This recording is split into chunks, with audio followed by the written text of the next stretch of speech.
Stéphane, l'autre gros dossier aux États-Unis, c'est les Epstein Files, les dossiers Epstein, Jeffrey Epstein. Il y a plein de monde qui sont fascinés par cette histoire-là parce que M. Epstein est un personnage fascinant, parti de rien, qui a côtoyé comme tout le monde qui sont riches, là, tout le monde qui sont quelqu'un. Là. C'est là que tu te rends compte qu'en fait, au sommet, des gens puissants et riches, il y a peu de monde, et ils se connaissent tous. Puis c'est pas une question de couleur politique, c'est pas des républicains ou des démocrates, c'est des rémocrates ou des dépublicains qui se retrouvent tous ensemble et qui, dans le carnet mondain de Jeffrey Epstein, étaient très présents, ont emprunté l'avion, souvent.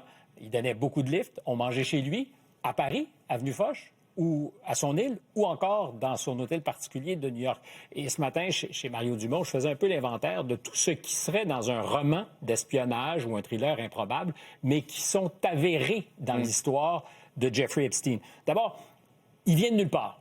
Il est brillant, soit. C'est un gars qui est qualifié en mathématiques. D'ailleurs, son premier job, c'est prof de maths dans une école pour jeunes filles, où celui qui lui donne son premier job est un ancien espion à l'OSS, qui est l'ancêtre de la CIA, et qui est aussi l'auteur d'un roman, Space Relations, dans lequel, c'est pas une blague là, Donald Barr, qui l'a engagé à écrire un roman, qui se passe sur une autre planète, pas sur une île, où des oligarques exploitent sexuellement des enfants. Donald Barr est aussi le père de William Barr, qui sera le procureur général des États-Unis en 2019, quand Jeffrey Epstein va être arrêté à Teterboro, en banlieue de New York, dans son avion privé, alors qu'il revient de Paris. Déjà, tu te dis, quelles sont les chances? Il va se suicider dans, aujourd'hui, des circonstances qui, pour la justice américaine, sont parfaitement claires. C'est un suicide. Mais il y a beaucoup de monde qui n'y croit pas aux États-Unis. Il y a beaucoup de monde qui n'y croit pas. C'est un coup monté pour protéger des riches. En France, celui qui a été son rabatteur de jeunes femmes, je ne dirais pas des mineurs, parce qu'on n'a pas tous les détails, mais certainement de jeunes femmes, est un monsieur Jean-Luc Brunel, qui lui aussi est mort dans des circonstances bizarres. Il s'est suicidé en 2022. C'est un ancien patron d'agence de mannequins. Le père de son associé dans le crime, Ghislaine Maxwell, est un des plus puissants magnats de la presse de l'histoire anglaise, Robert Maxwell, qui est lui-même mort dans des circonstances mystérieuses. Aussi? Il serait tombé alors qu'il était à bord de son yacht en mer et on n'a jamais pu savoir si on l'avait poussé ou s'il est tombé parce qu'il aurait été déséquilibré, aurait pris un verre de trop.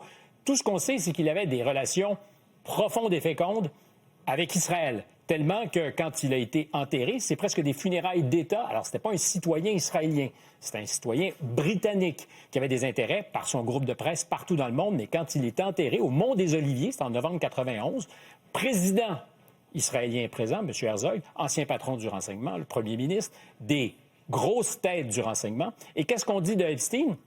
Bien, qu'il aurait peut-être trempé, justement, dans des affaires de renseignement, à telle enseigne que quand il plaide coupable à des accusations réduites en 2008, le procureur qui est aux manettes s'appelle Alexander Acosta.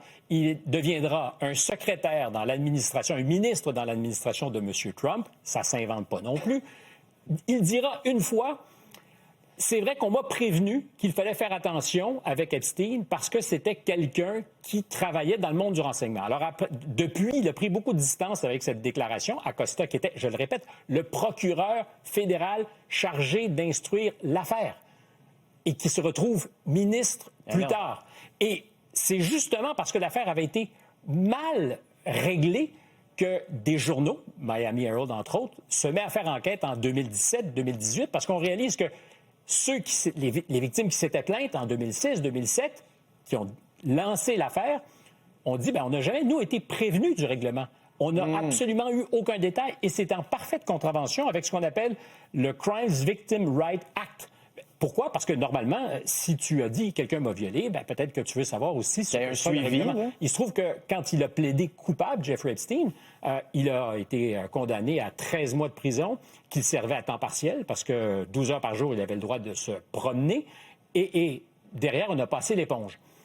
Tous ceux qui, après, aujourd'hui, sont nommés dans l'affaire, l'ont souvent rencontré ou ont été mis en contact après. Et pourtant, plaide, savait rien. Sachant qu'il avait été en prison. Alors, ça arrive, quelqu'un peut avoir été en prison, puis t'as purgé ta peine.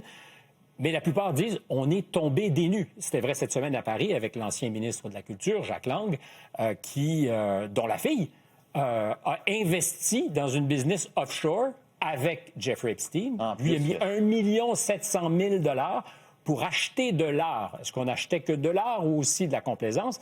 Jacques Lang, qui cette semaine d'ailleurs a dit « Je reconnais cette amitié, je ne la dénonce pas, il aurait été difficile de le faire. » Il est présent, mais plein de fois dans ces documents qui ont été publiés la semaine dernière. Il dit « Je le connaissais, mais j'ai été surpris. » Alors, ce qu'on réalise, petit cercle où tout le monde se connaît, beaucoup de gens ont été surpris, et pour l'instant, personne d'inquiété. Mais il y a des gens qui sont quand même dans le malaise, notamment chez les Gates. Stéphane, on se reparle très bientôt. C'est une histoire complètement fascinante. Puis comme tu le dis, écris donc un roman là-dessus.